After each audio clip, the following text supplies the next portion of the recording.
live session on Transitioning Humanitarians with Vicky again. Hi, Vicky.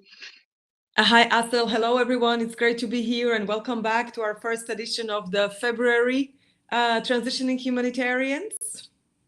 Exactly. So, Vicky, maybe you want to introduce how we're going to structure the February month. Yeah, thank you. Absolutely. So we hope that by now you have a decision, as January was dedicated to decision making on transition. So we do hope that you have a decision. And this second month, February, we wanted to dedicate to preparation. Because preparation of, as they say, preparation is really important, and we need to, if we set out to do something, we really need to prepare, and we need to know how to prepare. So we were thinking of really dedicating the first session, which is this one, to an overall discussion on preparation, and then the next three segments that we are going to have all throughout February would be: what do we need to do before preparation, during and what do we need to do? Prepare before transition, during, and after. And I know that, Asel, you have also elaborated, you have been thinking about, and we have two interesting approaches that we would like to present to you. But maybe today we concentrate on the preparation itself, like, how do we set out about preparation? What are the main components of the preparation? Do we actually need to prepare? And those are some of the questions I thought would be useful for colleagues to answer and to think about. Because, as I was thinking about the preparation for transition, I realized that so much of it, or at least at the beginning, is not conscious. In particular, in the phase of exploration, when we start thinking about, well, I think I want to do something else, I want to change something else, but I don't know what else. And for quite a while, and if I'm thinking about my own example, for quite a while, I didn't really know or didn't think I would be transitioning out of the aid sector, but there was a lot of exploration. So really, I think the preparation happened in the moment that I decided, right? So this is why I think the crossroad of decision and preparation is really interesting here. What do you think about it, Asel? How do you see this? Oh no, I hope my internet will hold. You are with us so far. So now you froze. So let's see how far we can get.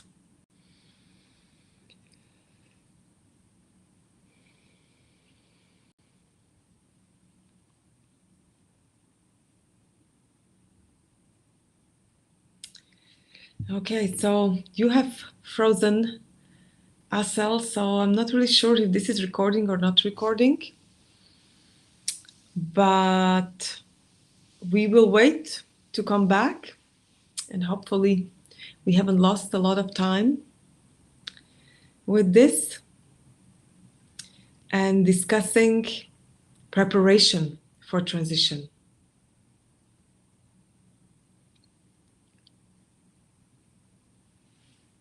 What are the main elements of transition?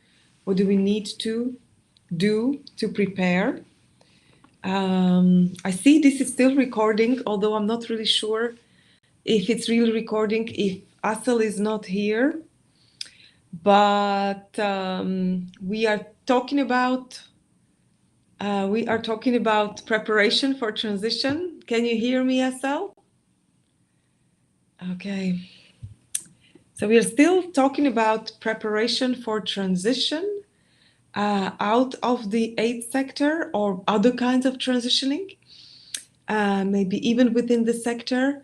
And we are waiting for Asel to come back so that we can continue discussion on what do we need to prepare ourselves for transition and to transition successfully, as we know that it is not only a job, but it is really a process of changing identity or adapting to new realities, um, changing lifestyles, very often changing countries, changing circles of friends and colleagues. And so that's a lot of adaptation needed from humanitarians when transitioning out of the aid sector. And so there are few things that we suggest that you keep in mind and that you have them ready when you are transitioning. And first one that I would mention and hope to be able to discuss with Asel is a mindset and how important this mindset and heart set when transitioning. And this is really crucial because without the right heart and mindset, we will be unable to really tap into those parts of us that are important for us to leap out of the everyday life, to tap into those sources within us that maybe have been dormant, or maybe we haven't been using them so much. So really open. Are you okay? Let's hope that we will be able to continue. Sorry. Yes, you are speaking. If you were Vicky, I will not disturb. So finish your thoughts. Not at all. I just started to talk about one component, which was mindset, as one important component that we need for transition, and as a preparation to prepare ourselves mentally. But I haven't spoken more, so maybe I'll give you the floor because now I have spoken a little bit about mindset, not much. So how do you see the preparation? What is important, Asel, according to you, to prepare? Yes, sorry everyone for this technical issues. Here in Kyrgyzstan, we have some weather issues. I Mhm. guess it's related to that, hopefully. Anyway, so when it comes to preparation, I totally agree that I think the mindset was the only reason why I was able to transition in a way that was not too scary to handle or too anxious to handle. So that's why I would highlight four things that I have really thought about Mhm. how it could help you, everyone who's thinking about it. And I also want to highlight that it's not only people who are wanting to leave the humanitarian sector, but also Yeah. people who are entering. Mhm. Because I have seen also a lot of people who were talking to me about Mhm. how, how one can work Yes. in an international organization, how one can work as an international staff and all of this, right? And I see a lot of the time the same issues, Yeah. and I really wanted to like highlight the mindset part. So the one is how we view ourselves. I call it the self concept, like many other coaches probably do, but also basically how you see yourself in view of getting to that goal, right? Because a lot of the time I see people viewing themselves as, oh, I don't have this, I don't have that, I don't think I will get it, I don't think this, and then we will be like lots of time trying to shoot in our Yeah. own foot, as to say, instead of thinking about how we are already someone who has achieved it. We're someone who already knows how to achieve it, how to prepare, how to get the necessary things to get to the place that we want it, right? And we often feel like we need like some kind of a permission to do that, or some, like, I don't know, stacking up of years of experience before we can actually do that. But this is not the matter of how many years of experience we have. It's a matter of feeling yourself confident, trusting yourself that you can do this. And that's the part that I can't highlight enough, how that's really getting like becoming the problem. And I have Yeah. talked to so many people lately, especially the ones who were wanting to get into the international Mhm. humanitarian sector. A lot of the time they see of those jobs as like something so high up Yeah. that they can't get into, kind Mhm. of, Yeah. right? And I really want you to think about how you're already at the level to get into, rather Yeah. than, oh my God, I need to climb so hard to get to there. Yeah. So the same goes for the people who are exiting the humanitarian world, right?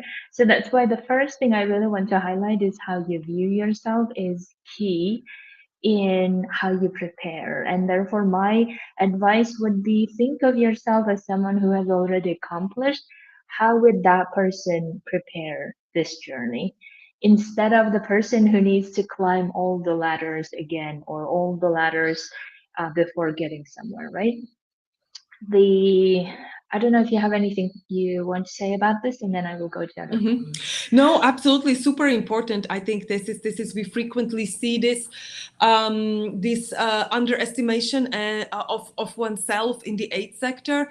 I see it also, unfortunately, very often that somehow throughout the years that lots of self doubt and lots of questioning of one's abilities is there in spite of track record of real phenomenal success and achievements. So this is really this is I absolutely agree with you that this is really important to really take a real look at what ourselves and what you mentioned, really the self looking at ourselves, not from a negative perspective, but what we really are and what we really are capable of and what potential we have.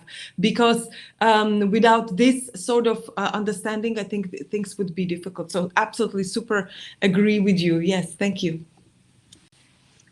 Yes, exactly. So the second thing or the component that I thought of in terms of the mindset is the component of recognizing how many tools we have already within us that we can use and develop as we go through that journey, right? So instead of like always thinking of I need to get the answer from somewhere else, or I need to get something else from somewhere else, or of course we always think of like what trainings we can do, and that's amazing, right? But I feel like oftentimes it's not even the training that's missing, it's more like our belief about how we can really get there, and we use like trainings and other things as a way to stall ourselves or as a way to delay the process, as a way to saying like, well, I'm not ready yet, or I really need to have like, I don't know, 10 certificates before I can apply, or whatever the thing that we tell ourselves, right? So that's why I really want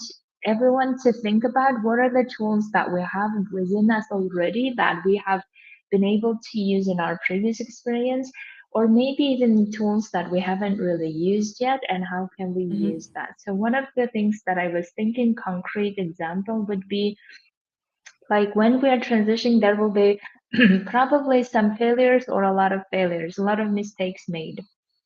And oftentimes our brain's tendency to say like, oh, I should just give up, and what's the point, and all the things, right? So in those moments, how do we lift ourselves up? And I think these are the things that we can like really nurture and find out within us. How do we really do that? What is our process of lifting ourselves up again? And how can we can start getting ready those things and recognizing and being aware of those things, so that whenever those situations come, which they will, and how do we do that? And notice also from your current experience, how are you doing it now? And maybe there are certain things that you are not really doing it effectively, if you think, and then how can you do it differently, right? So one of the ways that I do that in my own life is to always have certain mm, like certain thoughts and certain feelings that I want to generate if I'm really in that low place, right? So one of them is that I feel safe, I feel trusting, I feel like I can do this, and then even if it's not going to be immediately effective, it will get there. So that's why I would love for you to think about, okay, what are the things that I'm really good at it now? How do I really motivate myself again to go there? How do I really get myself to the self concept that I really want to get to, instead of sitting in the in my case like the self pity of, oh, it's not going to Yeah, work. yeah. Very interesting what you're saying. I would like to also mention that very often you mentioned self-pity, and the people tend to fall back to different sort of negative mind patterns or even heart patterns. And what I want to mention here, that these ones are somehow sometimes we like to sit in them because it's comfortable, because we like to be sorry Yeah. for ourselves, because this is a space we know. And this is important to realize that this is unhelpful. This space is really unhelpful. So okay, recognize you're there, but then, as you're saying, find a way to lift yourself up. And these are all very important tools that you're mentioning, all of what comes to the center of us. Because as you were mentioning at the beginning, very importantly, we need to rely on our inner strength, whether it's our inner compass or inner leader that we have, or whatever this potential that we have within ourselves. And we have different words for it, or maybe different concepts for it, but we will never find the right answers outside of ourselves. And this is one of the most important things that I see a lot of people struggling, that, oh, this person told me this that worked.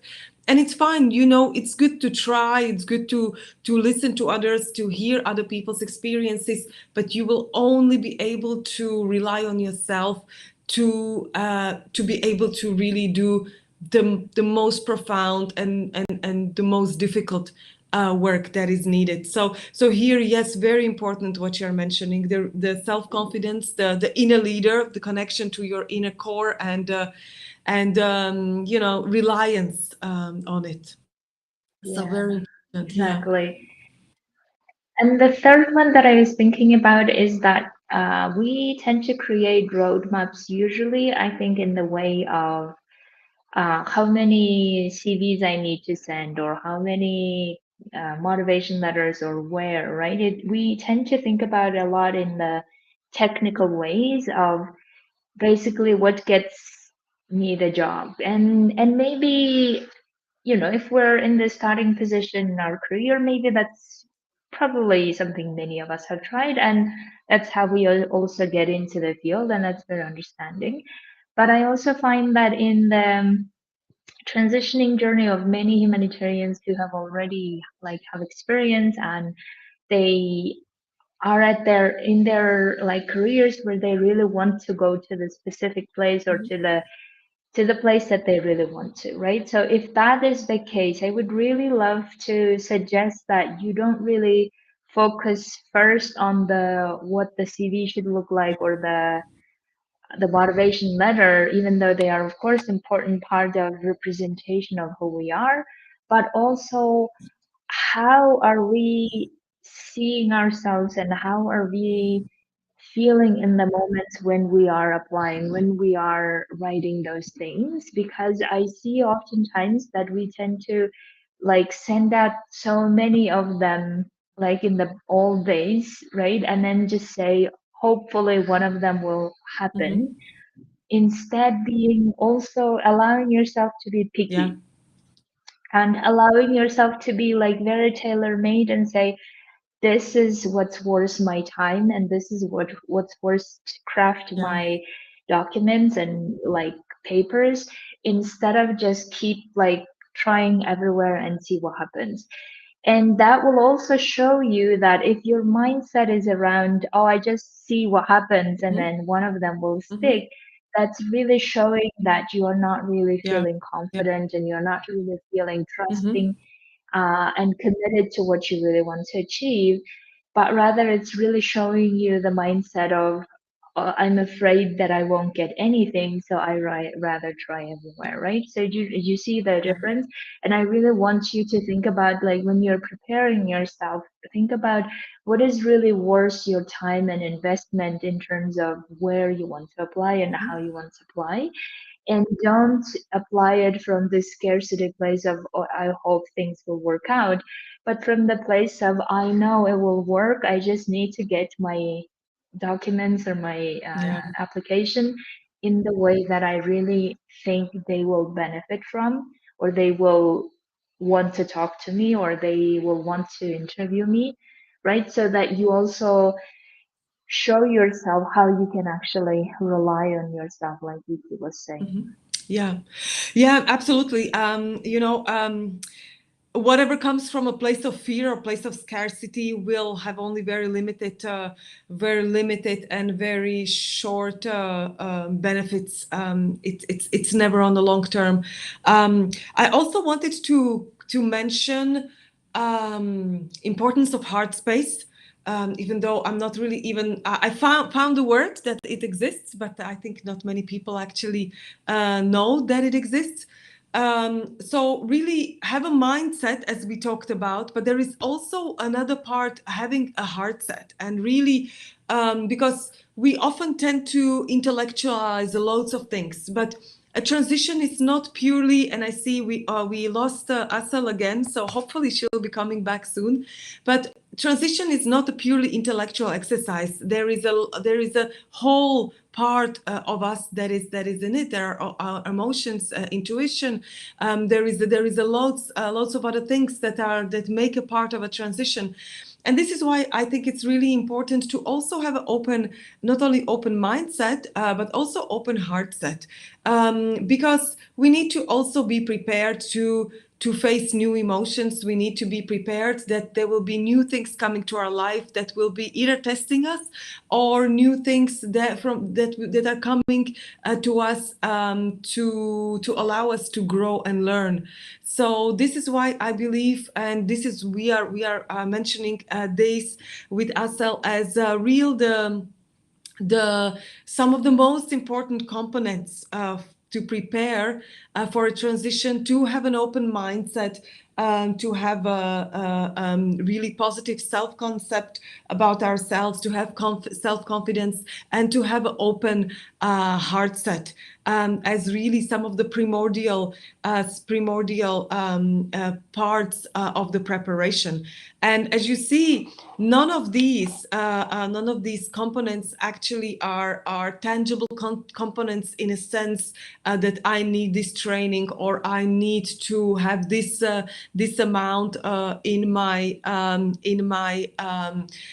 bank, or tangible accounts like that. So really, I would like you to think about these issues.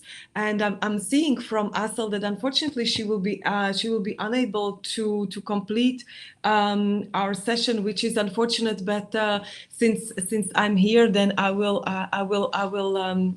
continue and finalize this. So thank you very much for following us. I'm really happy that you're here, and then hopefully you'll be able to excuse our technical difficulties. So really, in this second month, talking about transitioning humanitarians, we are dedicating the month of February to preparation for a transition.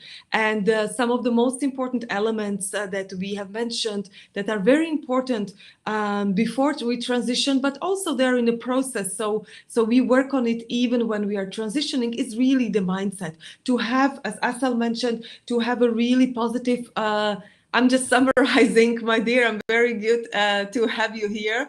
So I'm just really summarizing and talking about the importance of having a self-concept and positive self-concept about oneself and self-confidence, as some of the major elements for when we are transitioning to have prepared. And also really, I was talking about heart set. So I was just summarizing and saying that none of these elements that we mentioned as key elements, and there are also other elements that we will talk about next time, none of these are really tangible ones in a sense of physical ones that we have, that they talk about, I need to have this training, or I need to be in connection with this person, or I need to have this amount in my bank account. All of these things are within us. And this is one of the main message I want to say. All these things are within us. So we need to really prepare ourselves mentally and emotionally, and maybe even physically. What do you think? Yes, absolutely. And again, very sorry, but I'm happy that Vicky, you're summarizing it. Maybe one thing that I really wanted to mention that I tried to mention here before my internet goes away, Mhm. and that is, so one other thing that I think oftentimes is missing is how we measure things and how we measure like how successful we are in that transitioning and all the things. And I heard some people tell me that they look at the milestones that they want to achieve along the way, right? Other people say that it's not maybe in the milestone, it's more like how you're feeling along the journey. So it could be many different things that you want to measure. But what's really, I think, important that whenever we're measuring for the sake of showing to ourselves how we are progressing in whichever Yeah. way, right? So maybe we're progressing in the way that we don't want to, which we consider regress, but still that's a good data to know. So that's why I really wanted to um,